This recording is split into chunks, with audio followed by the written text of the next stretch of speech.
राधे राधे, नमस्कार। चलिए, बताइए तो 1990 में क्या हुआ था?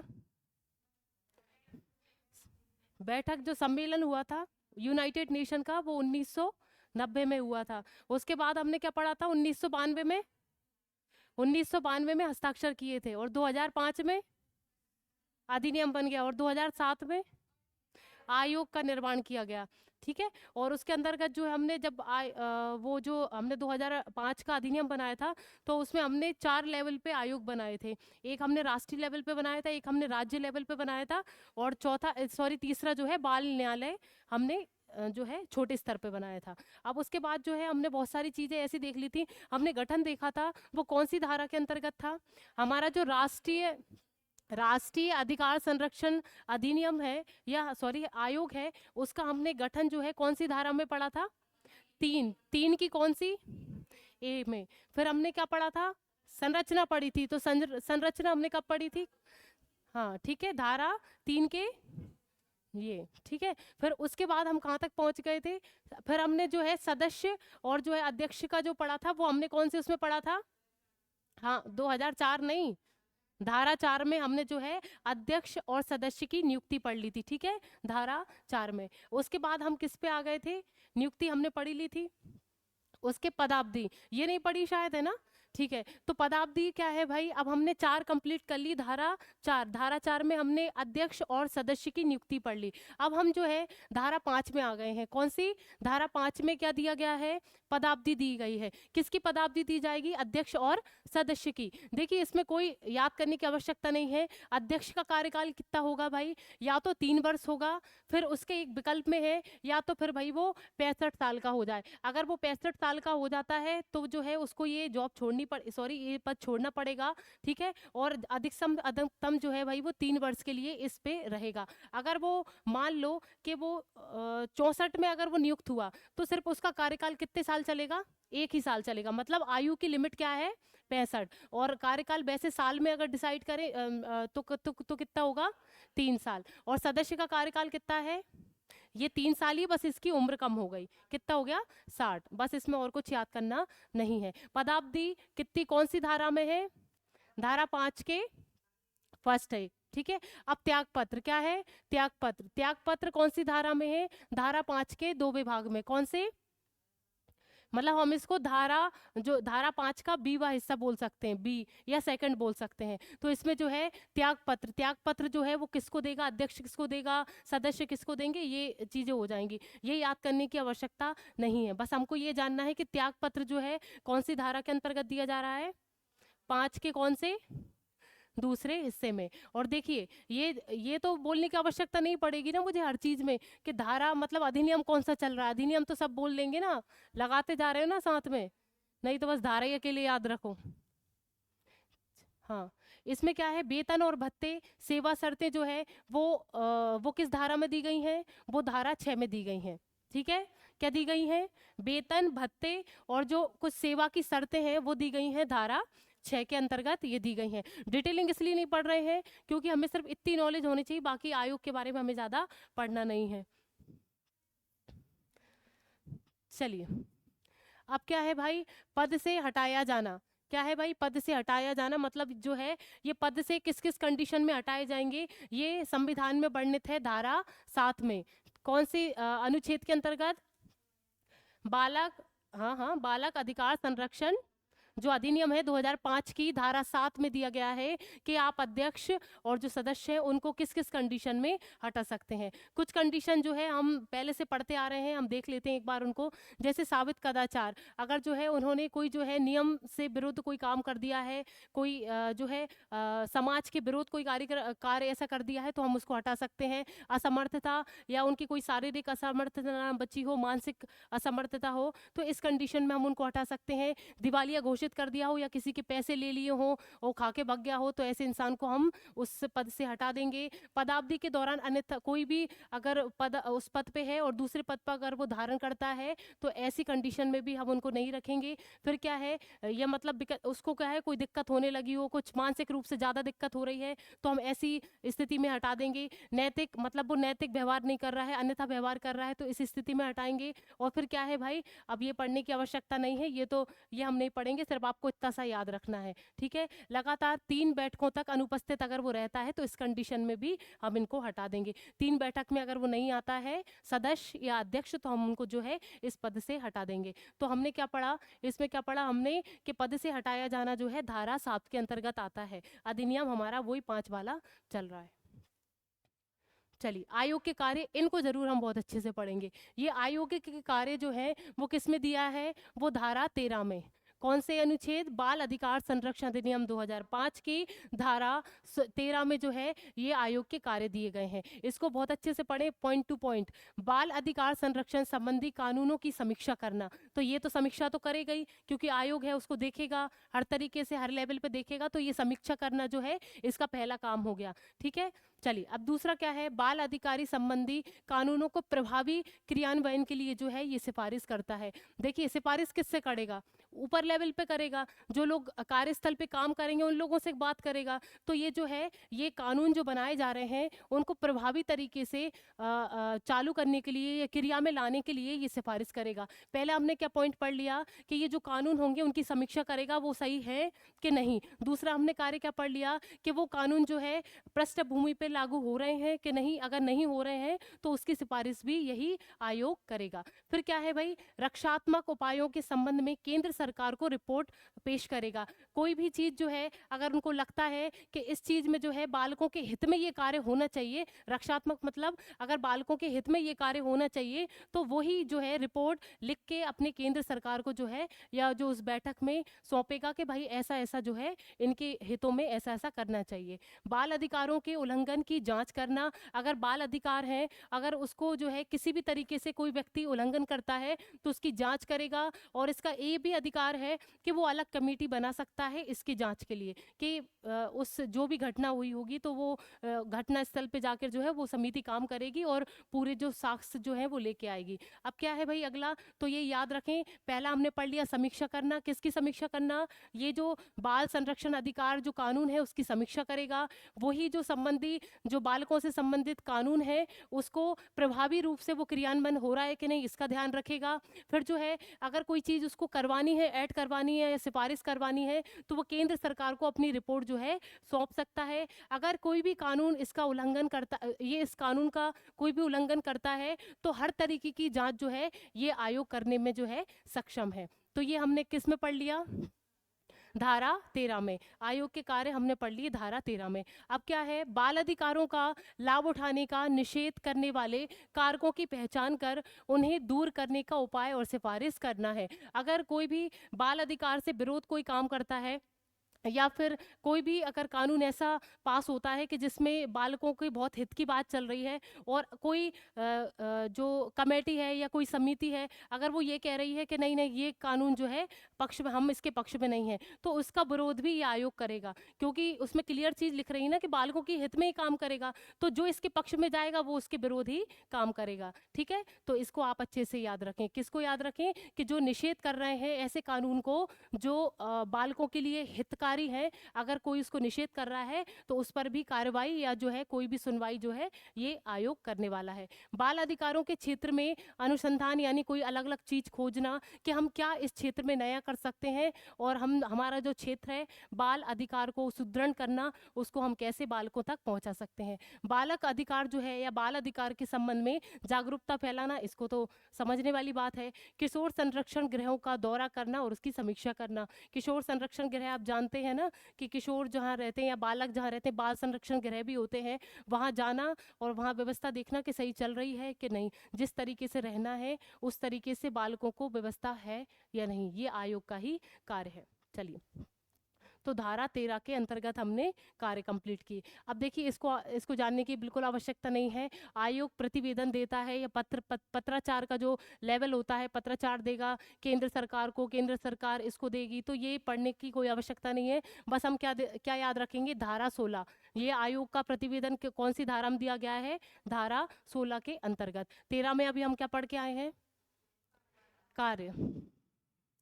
चलिए, अब ये आयोग की शक्तियां हैं, क्या है आयोग की शक्तियां। अब हम इसको थोड़ा सा हम देख लेंगे एक बार। वैसे इसको भी ज़्यादा, मैंने आपको कल एक सेंटेंस बोला था कि दीवानी न्यायालय जो है उसका अधिकार जो है ये छोटा सा पूर्णतः तो हमें दीवानी न्यायालय जो होते हैं उनको पूर्णतः अपना जो है निर्णय लेने का अधिकार होता है, पर इसको आंशिक रूप से जो आयोग है आंशिक रूप से जो है दीवानी न्यायालय का काम भी कर सकता है। अगर जैसे मैंने राज्य महिला आयोग में बताया था कि अगर कोई छोटा विवाद है तो महिला को बिठाल के या उसका विपक्षी जो भी पक्ष है उसको बिठाल के उसकी सुनवाई करा के अगर हल्के में कोई चीज़ बहुत कम उसमें है तो वो वहीं सुलझा देता है। तो ऐसे अधिकार जो है वो इसको भी प्राप्त हैं। किसको प्राप्त है?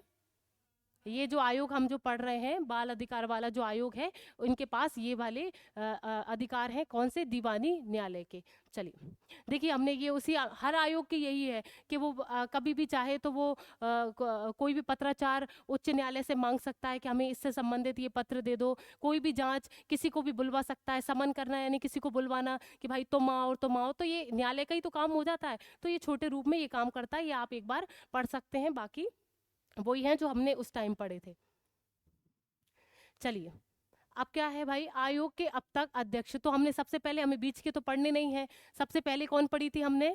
शांता सिन्हा। तो हमने कब 2007 में स्टार्ट किया ना ये आयोग, तो 2007 से जो है 2010 तक ये रही। और फिर अभी जो है 2018 में इनको जो है ये कौन से हमने पढ़े थे? प्रियांक कानून को 2018 में इनको हटा दिया था। उसके बाद जो है स्तुति नायक अभी जो हमने पढ़ा है, पर हमने इसको भी याद करने की, पर जो है अभी दोबारा से इनको ही नियुक्त कर दिया है। तो हम 2024 के वर्तमान के जो हमारे अध्यक्ष हैं इस आयोग के, राष्ट्रीय बाल अधिकार संरक्षण आयोग, इसके अध्यक्ष कौन है वर्तमान में?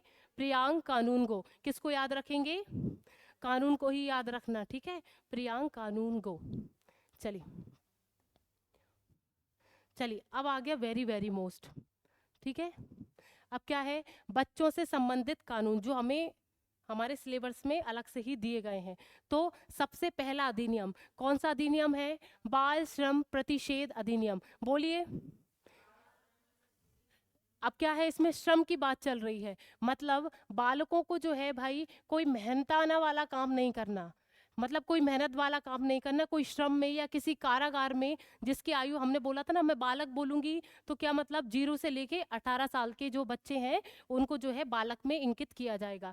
तो हम जो है उन बच्चों को श्रम निषेध करा रहे हैं, मतलब कोई कारखाने में वो काम नहीं कर सकता, किसी भी भारी कोई उद्योग होता है उसमें काम नहीं कर सकता। तो ये जो अधिनियम आया भाई, बाल श्रम निषेध अधिनियम, इसी के लिए आया। तो ये कब आया था? 1986। इसको याद करिएगा, 1986, बाल श्रम निषेध अधिनियम 1986। फिर क्या है भाई? किशोर न्याय। किशोर न्याय को हम एक और क्या बोल सकते हैं कि बच्चों की देखभाल संरक्षण अधिनियम। ये कब आया?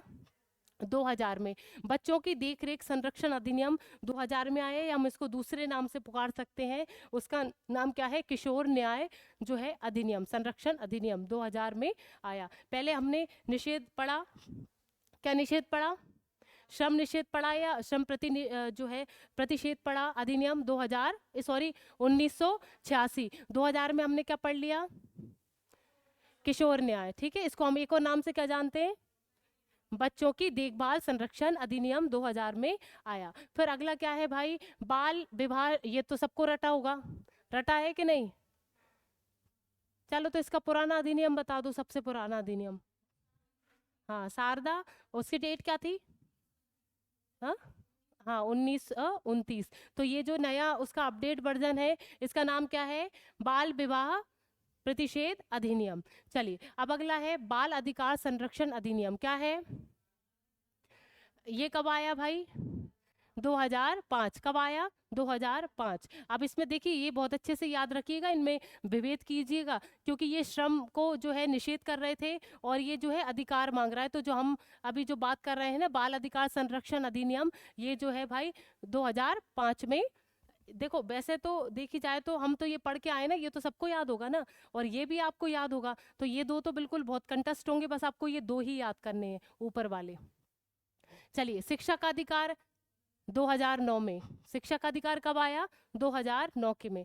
अब भाई लैंगिक अपराधों को बालकों के संरक्षण अधिनियम, अर्थात जो अभी बहुत पॉपुलर है पॉक्सो, क्या है भाई, क्या नाम है?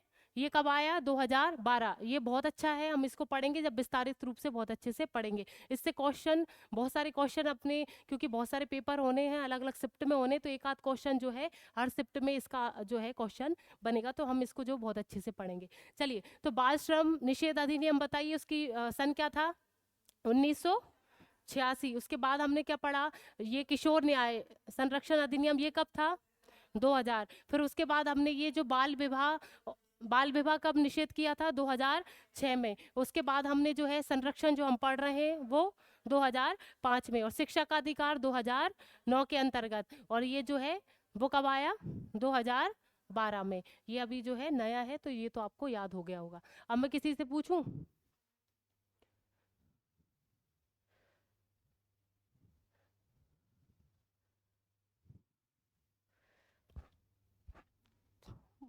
तुम बताओ जरा, वो बताओ कि किशोर न्याय जो संरक्षण अधिनियम है वो कब आया, हाँ कब आया, सही तो बोल रही हो, बोलो ना तेज। अरे वाह, 5 कर दो तुम तो। ये अभी नहीं पढ़ाया है यार, ये अभी तो पढ़ाया है, 2000 में आया। ले दे के 4-5 अधिनियम आएंगे, तुम इनको ही नहीं।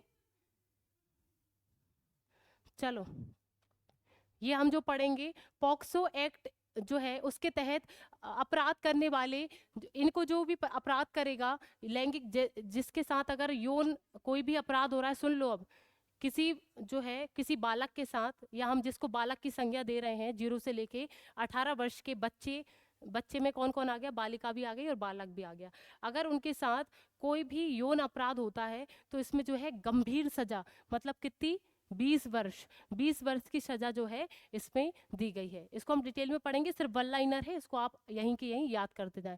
अब अगला पॉइंट क्या है, बचाओ बाल अधिकारों के संरक्षण से संबंधित जो है एनजीओ, जिसके संस्थापक जो है नोबेल पुरस्कार जिसको प्राप्त है, उनका नाम क्या है, कैलाश सत्यार्थी। ये कौन से एनजीओ के प्रमुख हैं, बचपन बचाओ बाल अधिकार, बचपन बचाओ बाल अधिकारों का जो संरक्षण है भाई, इनके जो एक एनजीओ है वो हमारे मध्य प्रदेश के ही नोबेल प्राप्त कर चुके हैं, कैलाश सत्यार्थी इसके प्रमुख है, संस्थापक हम इनको बोल सकते हैं। अगला क्या है, ई बाल निदान। क्या है, ई बाल निदान जो है एक पोर्टल है, क्या है, एक पोर्टल, पोर्टल का मतलब जानते हैं ना। चलिए, तो राष्ट्रीय बाल अधिकार संरक्षण आयोग की शिकायत जो है प्रबंधन प्रणाली का ऑनलाइन पोर्टल है, ये ऑनलाइन पोर्टल है, इसका नाम क्या है, ई बाल निदान। ये किस किस क्षेत्र में करता है, ये क्या क्या काम करेगा, ये लिख रहा है, ये जो संरक्षण जो हमने आयोग बनाया है उसकी शिकायत प्रबंधन प्रणाली से संबंधित जो है ये पोर्टल है, इसको आप अच्छे से याद रखिएगा। हर साल 12 जून को विश्व बाल श्रम निषेध दिवस मनाया जाता है। कब मनाया जाता है, कौन सा दिवस मना रहे हैं, विश्व बाल श्रम निषेध दिवस कब मनाया जा रहा है, 12 जून को। फिर आता है भाई 20 नवंबर, 20 नवंबर को हम मना रहे हैं अंतरराष्ट्रीय बाल अधिकार दिवस। कब मना रहे हैं, 20 नवंबर को। 12 जून को बाल श्रम निषेध दिवस, फिर हमने जो है 20 नवंबर को बनाया अंतरराष्ट्रीय बाल अधिकार दिवस। चलिए, पहली राष्ट्रीय बाल संरक्षण आयोग की अध्यक्ष रही शांता सिन्हा को 2003 में रेमन मैग्सेसे पुरस्कार प्रदान किया गया। देखिए, ये बहुत सारे क्षेत्रों में दिया जाता है, कला के क्षेत्र में, साहित्य के क्षेत्र में, कुछ पत्रकारी के क्षेत्र में, बहुत सारे क्षेत्र होते हैं, शांति के क्षेत्र में भी प्रदान किया जाता है। तो ये जो हमारी पहली अध्यक्ष थी इस आयोग की, उनका नाम क्या है, शांता सिन्हा। इनको जो है 2003 में रेमंड मैन से ये जो है पुरस्कार प्राप्त किया गया था, इनको मिला था। विश्व में सबसे पहला बाल न्याय अमेरिका के शिकागो नगर में स्थापित हुआ था। तो जो हम बाल न्याय की बात कर रहे हैं, बाल न्यायालय जो हमने पढ़ा था ना, किस लेवल पे पढ़ा था, बाल न्यायालय नहीं पढ़ा ये बाल न्यायालय, अरे राष्ट्र रा, राष्ट्रीय लेवल पे हमने आयोग बना लिया, राज्य लेवल पे बना लिया, पर तीसरे पे क्या था, ये तीसरा जो वही बात चल रही है ना। तो ये कहाँ पे सबसे पहले स्टार्ट हुआ, या फिर कहाँ पे स्थापित हुआ, कहाँ पे, अमेरिका के शिकागो नगर में। चलिए, खोया पाया, जैसे आप इलाहाबाद में, आप कहीं कोई गया है क्या, कुंभ में गया है कोई, तो खोया पाया केंद्र होता है ऐसे इसमें खोया पाया जो पोर्टल है, ये पोर्टल है, ठीक है, ऑनलाइन पोर्टल है, का संबंध लापता हुए बच्चों को वापस लाने के लिए बनाया गया है। तो इसको तो याद करने की आवश्यकता नहीं, ऐसी समझ में आ जाएगा। देश के पहले चाइल्ड फ्रेंडली बाल हितैषी न्यायालय, इसको हिंदी में क्या बोलेंगे, बाल हितैषी न्यायालय जो है उसकी स्थापना उज्जैन में की गई। वेरी वेरी वेरी मोस्ट क्या है, देश के पहले जो है चाइल्ड फ्रेंडली, हम इसको इसको हिंदी में क्या बोलेंगे, बाल हितैषी न्यायालय जो है उसकी स्थापना हमारे मध्य प्रदेश के महाकाल नगरी में उज्जैन में की गई। अब क्या है भाई, ये भी बहुत अच्छी चीज है। तो बालकों से संबंधित संवैधानिक अधिकार, इसको हमको अच्छे से याद करना है। अब देखिए अनुच्छेद 21A में कौन सा अनुच्छेद है, 21A। इसमें क्या दिया गया है, इसमें आपको हमने पहले भी पढ़ा है कि 6 से लेके 14 वर्ष तक के जो बच्चे हैं उनको निशुल्क और अनिवार्य शिक्षा देना इसका प्रावधान है। कौन से अनुच्छेद में वर्णित है ये चीज, 21A। याद करिए, बार बार बोलिए, अनुच्छेद 21A में दिया गया है कि 6 से लेके 14 वर्ष के जो बालक हैं उनको निशुल्क एवं अनिवार्य शिक्षा प्रदान करना है। देखिए ये कौन से संविधान में कौन से संविधान संशोधन में था, 86वें संविधान संशोधन 2002 द्वारा जोड़ा गया। ये कब जोड़ा गया, 86वें संविधान संशोधन 2002 के तहत जो है ये जोड़ा गया कि हम भाई 6 से लेके 14 वर्ष के बालकों को निशुल्क और अनिवार्य शिक्षा प्रदान कराएंगे, अनुच्छेद 21A। अब अगला क्या है भाई, अनुच्छेद 24। क्या है, अनुच्छेद 24। इसमें 14 वर्ष के कम, जो 14 वर्ष से कम आयु के बच्चे हैं उनको जोखिम भरे कार्यों के नियोजन के संबंध में प्रतिबंध लगाना है। कोई भी भारी कारखाने में या जोखिम वाले कार्य जो है, जो बच्चों को लगा लेते हैं भारी भारी मशीनों का काम कराने के लिए, तो उससे जो है उनको प्रतिबंध लगाना इस जो है अनुच्छेद में वर्णित है। कौन सा अनुच्छेद है, 24। ठीक है, 24 और 14 ऐसे लिंक कर लो। तो अनुच्छेद 24 में दिया गया है कि 14 वर्ष से कम उम्र के बालकों को जो है जोखिम भरे कार्यों में संलग्न नहीं करना है, उसका निषेध करना है। ठीक है, देखिए अब क्या है, अनुच्छेद 39E में, इससे राज्य में यह अपेक्षा की जाती है कि वह बच्चों का विकास सुनिश्चित करेगा। अब देखिए हमारी किसकी बात आ गई, राज्य से ये उम्मीद की जा रही है कि वह बच्चों का जो है विकास करेगा। क्या करेगा भाई, विकास करेगा, बोलते जाइए। 39, अनुच्छेद 39 में क्या दिया गया है कि राज्य से एक उम्मीद की जा रही है, अपेक्षा की जा रही है कि वो जो हम बच्चे, हम जिनको बालक बोल रहे हैं, उनका विकास जो है वो सुनिश्चित करेगा। कौन करेगा, पर राज्य करेगा, है ना, राज्य सरकार, सभी राज्य सरकार वो जो है इनका विकास करेगा। हाँ, ये दोनों जो है संबंधित हैं। अब हम कौन सा पढ़ रहे हैं, अनुच्छेद 45। इसमें क्या दिया गया है, इसमें राज्य से यह अपेक्षा की जा रही है कि वह 0 से 6 वर्ष के बच्चों का विकास सुनिश्चित करे। देखिए यहाँ पर जो है सिर्फ नॉर्मल बच्चों का विकास जो है उनसे उम्मीद की जा रही थी कि आप जो है बालकों का विकास करेंगे, जो है कौन से, इसमें कोई एज लिमिट नहीं दी गई थी। पर हमारा जो 45वां अनुच्छेद है, कौन सा, 45वां, उसमें दिया गया है कि 0 से 6, लिमिट क्या दे दी गई है, 0 से 6 वर्ष के जो बच्चे हैं उनको जो है विकास की ओर उन्मुख करना इस अनुच्छेद में वर्णित है। पर ये ध्यान रखें, ये दोनों जो है राज्य से अपील की गई है या अपेक्षा की गई है। अब क्या है, अनुच्छेद 51 में दिया गया है, इसमें यह प्रावधान है कि संरक्षक अपने बच्चों को शिक्षित करने का प्रयास करेंगे। तो अनुच्छेद 51 और कौन सा हमारा 21, ये दोनों किससे संबंधित हैं, शिक्षा से संबंधित। ये हमारा 21 में दिया गया है कि 6 से लेकर 14 वर्ष के जो बालक हैं उनको निशुल्क और अनिवार्य शिक्षा दी जा रही है। और हमारा जो 51वां है उसमें ये है कि जो भी बच्चों के संरक्षक होंगे या जो उनको पालेंगे उनको जो है भाई शिक्षा देना, उनके बच्चों को शिक्षा देना उनका एक कर्तव्य हो जाएगा और इसमें जो है उनको लगातार प्रयास करने पड़ेंगे। तो हमने क्या समझ लिया, ये दोनों जो है शिक्षा से संबंधित हैं। और हमने 24 में क्या देखा था, 24 और हमने जो है 14 को कनेक्ट किया था। तो इसमें क्या था, 14 से कम उम्र के बालकों को जो है जोखिम वाले कार्यों में नहीं लगाना है। और हमने जो 39 और ये 45, ये हमने किस क्षेत्र में पढ़ लिए थे, ये हमने राज्य से अपील करी थी। तो हमने इसमें पहले में पढ़ा था कि बच्चों का विकास करना है और उसके नीचे जो हमने लिमिट दे दी 0 से 6 तक के बालकों को जो है उनका विकास करना इसमें निहित हो जाएगा। तो ये सब आपको याद हो गए। चलो तुम बताना अनुच्छेद 24 में क्या दिया है। हाँ, जोखिम कार्य में संलग्न नहीं करना उनको, ठीक है। अब मुझे बताओ शिक्षा से संबंधित, भावना बता देगी, शिक्षा से संबंधित कौन कौन से अनुच्छेद हैं। हाँ, 51 है। और वो दो और बचे हैं, वो और बता दो। हाँ, तो उसमें क्या क्या दिया है। हाँ, विकास को जो है, बालकों का विकास को आगे बढ़ाना है। एक में जो है कोई लिमिट नहीं दी गई है और दूसरे में लिमिट दी गई है। अब देखिए, अब हम किस पे आगे, अभी तक हमने क्या पढ़ा था, केंद्र से मतलब राष्ट्रीय, राष्ट्रीय लेवल पे हम आयोग पढ़ रहे थे, राष्ट्रीय बाल अधिकार संरक्षण आयोग।